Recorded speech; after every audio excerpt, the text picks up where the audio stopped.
आपल्यासोबत असलेले आर्यन चव्हाण आणि त्याचे वडील ब्रह्मदास चव्हाण हे नीटच्या परीक्षेतील गोंधळाचा बळी ठरलेत. आर्यन चव्हाणनी नीटची जी परीक्षा दिली आणि त्यानंतर नीटच्या अधिकृत वेबसाईटवरती त्याला ही जी OMR शीट मिळाली त्यानुसार त्याला 720 पैकी तब्बल 707 गुण मिळाल्याचं दाखवण्यात आलं आणि या आधारे त्याचा ऑल इंडिया रँक होता तब्बल 8वा. बरोबर. मात्र जेव्हा या परीक्षेचा निकाल 16 जुलैला जाहीर करण्यात आला आणि त्याची ही जी आन्सर शीट त्याला देण्यात आली त्यानुसार त्याला अवघे 217 मार्क्स मिळाल्याचं दाखवण्यात आलं. तसा ईमेल त्याला आला. हे दोन्ही निकाल या नीटच्या अधिकृत वेबसाईटवरून किंवा अधिकृत ईमेलवरून त्याच्यापर्यंत पोहोचलेले आहेत. त्यामुळं त्याबद्दल शंका घ्यायला वाव नाही. शंका घ्यायची आहे तर नीटच्या कार्यपद्धतीबद्दल. या नीटच्या परीक्षेबद्दल किती गोंधळ गेले काही महिने सुरू आहे हे आपण पाहतो आहोत. देशातील राजकीय वातावरण त्यामुळं ढवळून निघतंय. दिल्लीतील आंदोलन, या आंदोलनाला तिथून हटवण्यासाठी झालेले प्रयत्न हे सगळे आपण पाहतो आहोत. मात्र आर्यनसारखे विद्यार्थी आणि त्याचं कुटुंब यामध्ये अजूनही भरडलं जात आहे. आर्यन, सुरुवात करूयात. मला सांग, ही मला वाटतंय परीक्षा देण्यासाठीची तुझी ॲडमिट कार्ड आहे. हां, आता ही तुला ऑफिशियल वेबसाईटवरून मिळालेली OMR शीट आहे. काय सांगते ही OMR शीट? ह्या OMR शीटवरनं असं कळून येतं आहे, मला ज्या दिवशी मी एक्झाम दिली 21 तारखेला त्या दिवशी मला आलेलं आमचं प्रोव्हिजनल की त्याच्या थ्रू मला कळालं की मला 707 पडत आहेत मार्क. आणि मग नंतरनं मग आमचं असं चालू होतं की तेवढेच पडतील. आम्ही OMR शीटची वाट पाहत होतो. ही OMR शीट झाली रिलीज 13 तारखेला रात्रीच्या दरम्यान आहे. आणि मग तेव्हा आम्हाला कळालं. आम्ही मग लॉग इन केलं नीटच्या ऑफिशियल वेबसाईटला आणि मग तिकडनं आम्ही ही OMR डाउनलोड केली. ही जेव्हा OMR आम्ही डाउनलोड केली तेव्हा आम्ही चेक केला आन्सर की थ्रू. मग तेव्हा पण आम्हाला 707च पडत होते. आम्ही त्या ह्याच्यामध्ये होतो की आम्हाला आता 707 पक्का आहेत. पण नंतरनं 16 तारखेला जेव्हा रिझल्ट लागला तेव्हा मला शॉक लागला, कारण मला 217 मार्क पडले. मग त्यानंतरनं आमचे कोचिंगचे जे फॅकल्टीज वगैरे होते ते म्हटले की परत एकदा OMR चेक करा वगैरे, कारण त्यांनी पण चेक केली होती ती OMR. त्यांना पण माहिती की मला 707 पडत आहेत. मग त्यानंतरनं त्यांनी OMR वगैरे चेक केली. मग ते म्हटले की परत एकदा चेक करा. पण ऑफिशियल वेबसाईटवरती ती जी OMRची जी लिंक होती ती गेली होती.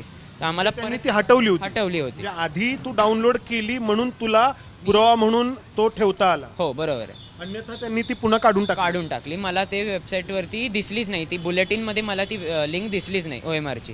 मग त्यानंतरनं आम्हाला फॅकल्टीने सांगितलं की तुम्ही एकदा मेल चेक करा. तर माझ्या बाबांनी मेल चेक केला 15 तारखेला आणि मग 15 तारखेचा मेल होता असं आम्हाला दिसून आलं. आणि 15 तारखेला वेगळी OMR आली. त्या OMR थ्रू माझे मार्क 217 येतात. असे 2 OMR मला आले.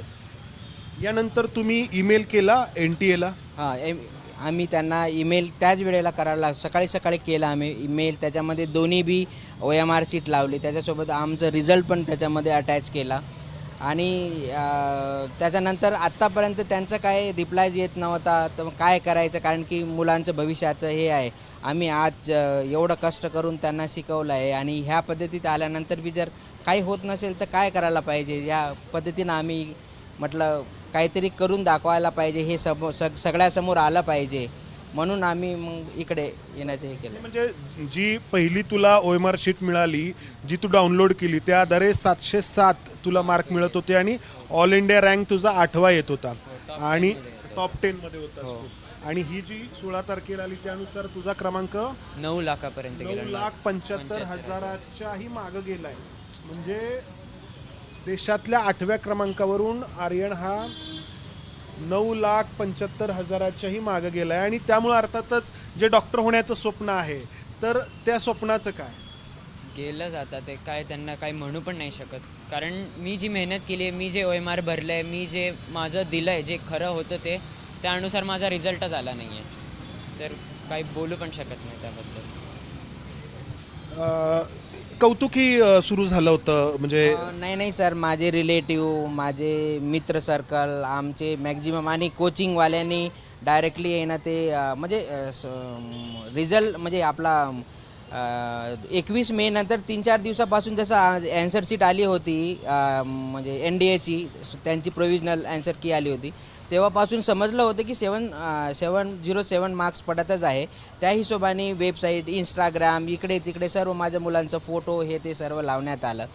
आम्ही सर्व आमच्या रिलेटिव्हला बोलणं केलं, हे केलं आणि हे असं घडल्यानंतर आमची म्हणजे काय आहे ना, काय परिस्थिती होत असेल आईवडिलांची आणि एका मुलांची ज्यांनी आहे ना वर्षभर कष्ट केलं आहे. म्हणजे आज नाही म्हटलं तरी बी 2 वर्ष माझ्या मुलाने खूप कष्ट केले. त्याची आईने गावाकडे गेली नाही कारण की त्याचा अभ्यास आहे म्हणून. अशा परिस्थितीत असे जर हे कांड करत असेल तर काय करायला पाहिजे? परीक्षा पद्धतीवरती यामुळे विश्वास बिलकुल राहिलेलाच नाही आहे. आमचंच नाही, आम्ही त्याच्यानंतर काही यूट्यूबवरती बघितलं, त्यांच्यामध्ये पण हाच प्रश्न आहे. लोकांना 600 मार्क आहे, त्यांना 97 मार्क पडत आहे. कालची गोष्ट आम्ही इथे लोकमतमध्ये बघितली, आज सकाळचीच गोष्ट आहे. तिथे पण हाच प्रकार लोकमतच्या पेपर न्यूजमध्ये आलेला आहे की ज्या मुलांना 650-700 मार्क आहे त्याला आहे ना 97 मार्क पडत आहे. म्हणजे हे काय गोंधळ चाललेला आहे? म्हणजे मुलांना आपण म्हणजे बनवायचा प्रयत्न करायचं की नाही करायचं, की आपणच घरी म्हणजे जसं आमची लाईफ गेलेली आहे मिडल क्लासची, तशीच आपल्या मुलांना पण मिडल क्लासच बनवून ठेवायचं, म्हणजे डॉक्टर बनायची त्यांची इच्छाच मारून टाकायची. हे असे उघडपणा जर चालत असेल तर काय राहिलं आहे? म्हणजे देशाचं काय होईल, काय समजत नाही आहे. तुला काय वाटतं मित्रा? म्हणजे तुझं वय आत्ता 17 वय आहे. खरं तर हा प्रश्न तुझ्यासाठी कदाचित फार म्हणजे तुझ्या वयापेक्षा मोठा पुढचा पण असू शकतो. काय वाटतं एकंदरीत या सगळ्या प्रकाराबद्दल? नीटचा पेपर फुटणं, त्यानंतर निकालानंतर हे असं होणं तुझ्या बाबतीत, आणि तू एकटा नाही आहेस, आणखी काही उदाहरणं आहेत? ॲक्च्युली कसं आहे ना, आता बघितलं तर सगळे हेच म्हणतात की एज्युकेशन सिस्टीमच चांगलं नाही आहे आपलं. तर बघितलं तर नॉट ओन्ली नीट, सगळ्या पेपर फुटतात असं कळून येतं. कधी कधी वाटतं JEE पण फुटतो आहे कारण एवढ्या रँक्स येत आहेत मुलांचे, असं तसं. यावर्षी कळून आलं की 2026चा नीट पेपर लीक झाला म्हणून काहीतरी झालं, नाही तर परत असंच दरवर्षी घडलं असतं. पण त्याबद्दल काही सांगू तर नाही शकत आपण, कारण मी तर काही सांगू नाही शकत, मला कळत तर नाही एवढं त्याबद्दल.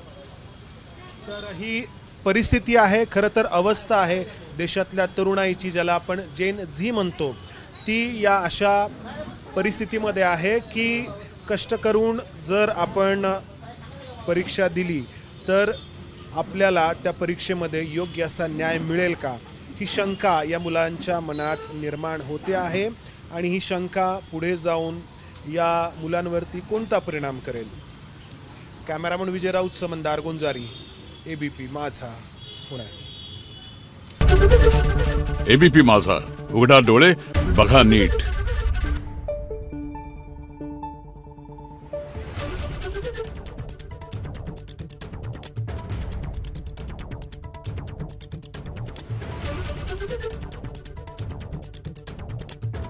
Thank you.